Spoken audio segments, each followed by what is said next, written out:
क्या हाल चाल, सब बढ़िया बढ़िया ही रहे। मैं सुशील शर्मा आपका स्वागत करता हूं एसएस गुरु एकेडमी पर। आज हम आपके लिए एक ऐसा क्वेश्चन लेके आए हैं कि दिख तो रहा है छोटा, लेकिन ये काफी बड़ा भी हो जाएगा। ठीक है, और इसमें काफी छोटी छोटी क्वेश्चन भी बनते हैं, यानी जिसे शॉर्ट क्वेश्चन कहते हैं। तो हम टाइम वेस्ट नहीं करते हैं आपका और डायरेक्ट क्वेश्चन पे आते हैं। क्या है व्यतिकरण? तो देखो, व्यतिकरण यानी इंटरफेरेंस क्या होता है।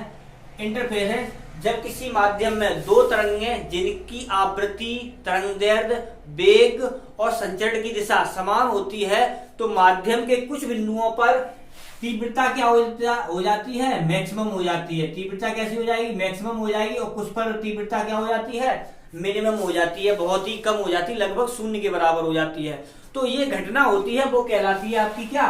व्यतिकरण की घटना।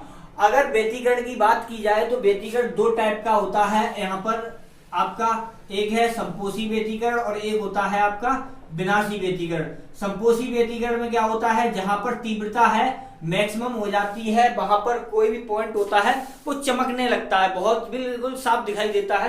तो उन बिंदुओं पर होने वाले व्यतिकरण को कहा जाता है संपोषी व्यतिकरण। और जहां पर तीव्रता है बहुत ही मिनिमम, बहुत ही मिनिमम, ना के बराबर, लगभग शून्य हो जाती है, वहां होने वाले व्यतिकरण को कहा जाता है विनाशी व्यतिकरण कहा जाता है। अगर हम बात करते हैं यहाँ पर, अगर व्यतिकरण का डेरिवेशन निकालें तो हम डायरेक्ट लेंगे, पूरा आपको ड्राइव करके नहीं दिखाएंगे, क्योंकि हम मिनिमम टाइम के अकॉर्डिंग आपका ज्यादा से ज्यादा तुम्हें एफर्ट देने की कोशिश कर रहे हैं। तो यहाँ पर क्या है, अगर हम पहली तरंग जो, क्योंकि दो तरंगें चलती हैं व्यतिकरण में, दो से ज्यादा अगर तरंगें हो जाएंगी तो वहां पर व्यतिकरण की घटना ना होकर विवर्तन की घटना होने लगती है। तो यहाँ पर हमने मान लिया ये रहा आपका पहली तरंग का आयाम, यानी ये A1। और यहाँ पर क्योंकि हम आवर्त, सरल आवर्त प्रगामी तरंग मानते हुए चल रहे हैं, इसलिए उसका समीकरण होता है ओमेगा टी माइनस का kx, जहां ओमेगा होता है कोणीय आवृत्ति और k होता है संचरण नियतांक, x होता है वो विस्थापन होता है। अब यहाँ पर क्या हुआ है, यहाँ पर दूसरी हमने माना वेग, तो A2 sine omega T minus का kx हो जाएगा यहाँ पर भी। लेकिन क्या है, दूसरी वाली तरंग में हमें कुछ फेस डिफरेंस लेना पड़ता है, यानी कलांतर लेना पड़ता है, जिसे हमने ले लिया है फाई ले लिया है। अगर यहाँ पर अध्यारोपण का सिद्धांत लगाते हैं किसी भी पॉइंट पर, तो वहां पर आता है आपका y बराबर y1 प्लस का y2। यानी अध्यारोपण का सिद्धांत क्या होता है, किसी भी पॉइंट पर जो तरंगें आ रही हैं उनके कारण जो भी विस्थापन होता है वो उन सभी तरंगदैर्घ्यों के विस्थापन के अलग, यानी अलग अलग तरंगदैर्घ्यों, अलग अलग विस्थापनों के योग के बराबर होता है। तो वो ये रूल होता है क्या, अध्यारोपण का। जब यहां से इसकी वैल्यू रखोगे तो y बराबर आता है यहाँ पर भी, यानी y बराबर निकल के आता है आपका, देखो हम y नहीं सीधा डायरेक्टली ले रहे हैं, यहाँ पर r बराबर निकल के आएगा आपका r स्क्वायर, सॉरी A1 का स्क्वायर प्लस का A2 का स्क्वायर प्लस का 2A1 A2 cos फाई। यहां से ये एक आपका सूत्र निकल के आता है। ठीक है, लेकिन क्या है, हम जानते हैं जो तीव्रता होती है वो आयाम के वर्ग के अनुक्रमानुपाती होती है। यहां से अगर हम इसकी वैल्यू निकालें तो यहां से निकल के आता है I बराबर, हम इसे ऐसे लिख दे रहे हैं, I1 का स्क्वायर प्लस का अंडर रूट I2 का स्क्वायर, और ये यहां पर हो जाएगा 2 अंडर रूट I1 I2, और ये हो जाएगा आपका cos फाई। ठीक, और इसी को हम क्या लिख सकते हैं, I बराबर ये देखो a स्क्वायर प्लस बी, चलो यहीं पे रखो, अभी यहाँ पर अपने आप ही आ जाएगा। ठीक है, तो ये हो गया। ठीक, इसी को आपको बुक में कैसे मिलेगा, सिर्फ I1 लिखा होगा, I2 लिखा होगा, 2I1 I2 अंडर रूट के अंदर होगा, cos फाई होगा। इसका मतलब ये है जो रिजल्टेंट इंटेंसिटी यानी परिणामी तीव्रता है वो फाई पर डिपेंड कर रही है। अब क्या यहाँ पर हम बात करें, अगर I1 बराबर I2 बराबर हम ले लें जैसे I नॉट, यानी बराबर ही ले लें, तो यहां से क्या है, आपका जो I का मान आएगा वो निकल के आएगा 4I not cos square phi by 2, ये निकल के आएगा।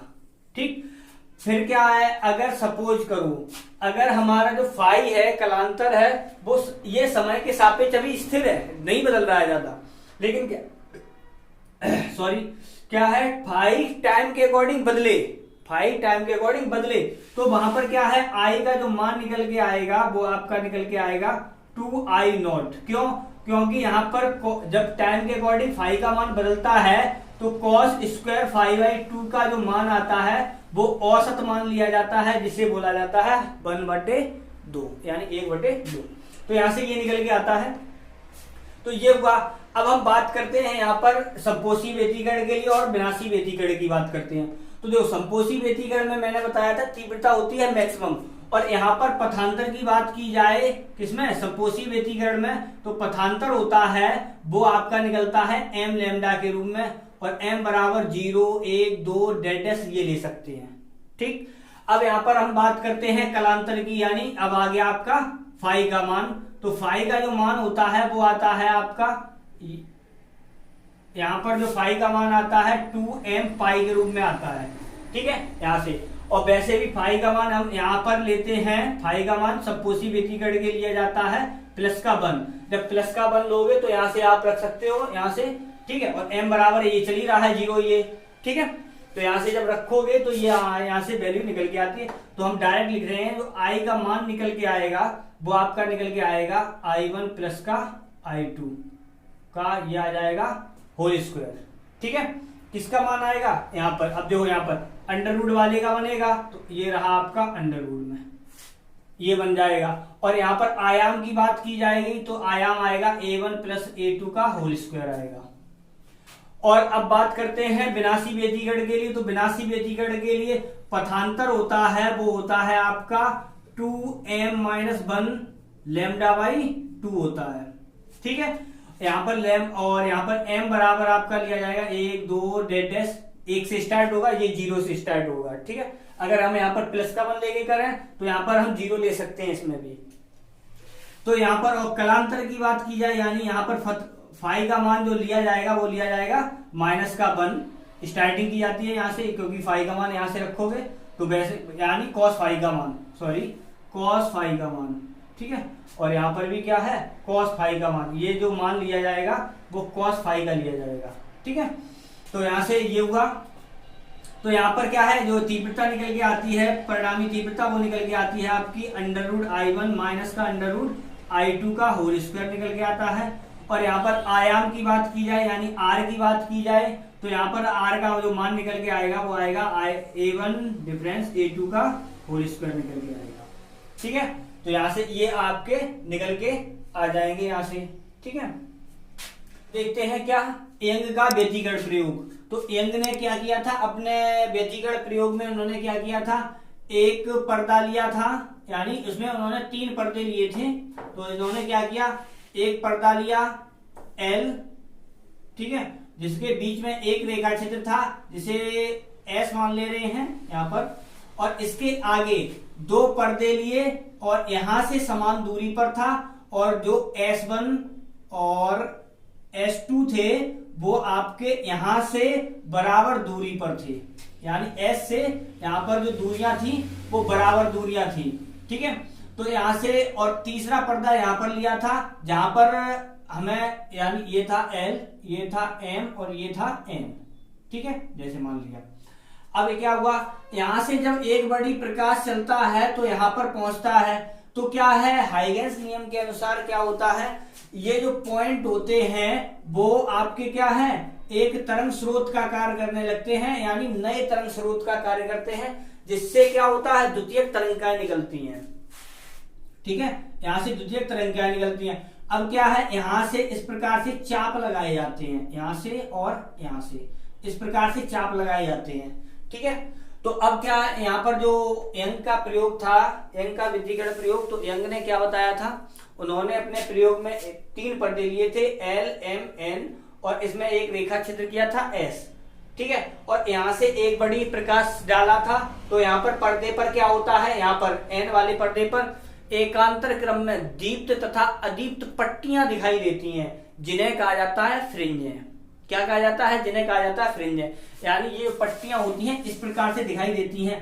अगर यहाँ पर डार्क है तो यहाँ पर आपका व्हाइट होगा, यानी ये डार्क होगी, तो यहाँ पर होगी आपकी ब्राइट वाली, फिर यहाँ पर आएगी आपकी डार्क वाली, और फिर होगी ब्राइट वाली, और फिर होगी यहाँ पर डार्क वाली। इस प्रकार से क्या है, एकांतर क्रम में पट्टियां दिखाई देती हैं, जिन्हें कहा जाता है फ्रिंज कहा जाता है। अब इसका जो एक्सप्लेनेशन है वो ऐसे है हाइगेंस नियम से ही, क्या है, यहाँ पर देखो द्वितीयक तरंगिकाओं का सिद्धांत लगता है, तो यहाँ से क्या होता है S1 और S2 से क्या होते हैं, द्वितीयक तरंगें निकलने लगती हैं, तरंगिकाएं सॉरी, तो यहाँ से ये आगे चलती हैं। तो जहां पर अब देखो तरंगिकाएं या तरंगें निकल रही हैं, तो तरंगों में क्या होता है, सरंग होता है और गर्त होता है।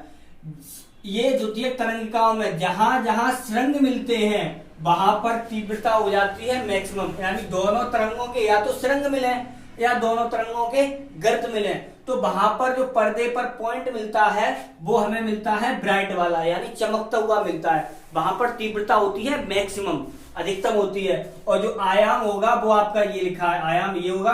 और देखो यहाँ पर वो सॉरी मैक्सिमम के लिए सॉरी यहाँ पर देखो मैक्सिमम के लिए हमारा संपोषी व्यतिकरण हो रहा है, संपोषी व्यतिकरण ये था, तो तीव्रता ये वाली थी, तो हम इसी को क्या लिख सकते हैं, AI मैक्स लिख सकते हैं। क्यों, क्योंकि यहाँ पर संपोषी व्यतिकरण हो रहा है और तीव्रता है वो मैक्सिमम है। वैसे यहाँ पर विनाशी व्यतिकरण में यहाँ पर क्या था, तीव्रता मिनिमम मिलती है, क्योंकि यहाँ पर तीव्रता न्यूनतम होती है, इसीलिए M मिनिमम वो सॉरी I मिनिमम लिख सकते हैं।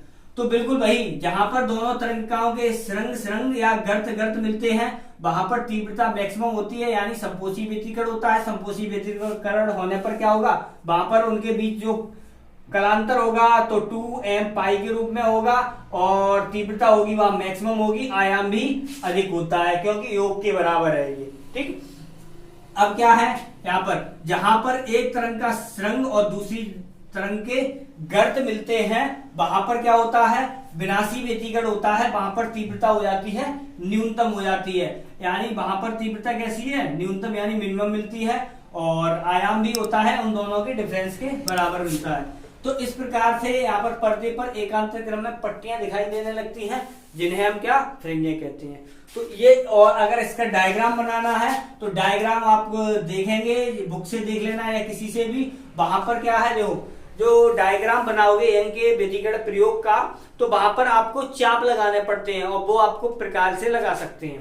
ठीक है, उसमें यहाँ पर इसे केंद्र मान के ऐसे लगाते जाओ, जितना चाप यहाँ पे पहला लगाओ उतना ही चाप यहाँ पहला लगाओ, फिर दूसरे की जितनी ज्यादा डिस्टेंस ले लो उतना यहाँ लगाओ, फिर दूसरा यहाँ से केंद्र मान के यहाँ लगाओ। इस प्रकार से चाप लगाते हैं। तो यहाँ पर क्या होगा, डार्क, यानी केंद्र में तो हमेशा ये भी ध्यान रखना, केंद्र में आपको हमेशा ब्राइट वाली फ्रिंज मिलेगी, फिर उसके ऊपर डार्क मिलेगी, और फिर यहाँ डार्क मिलेगी, फिर यहाँ ब्राइट आएगी, फिर यहाँ पर ब्राइट आएगी, फिर डार्क आएगी, फिर डार्क आएगी। इसका इस रूप में मिलती है। केंद्र वाली जो फ्रिंज बनती है वो हमेशा ही आपकी ब्राइट वाली यानी दीप्त फ्रिंज बनती है। दीप्त का मतलब क्या है, संपोषी व्यतिकरण हो रहा होगा। ठीक है, अगर वीडियो आपको पसंद आया हो तो वीडियो को लाइक करें, चैनल पर नए आए हो तो चैनल को सब्सक्राइब करें और अपने दोस्तों के साथ शेयर करें। बाय।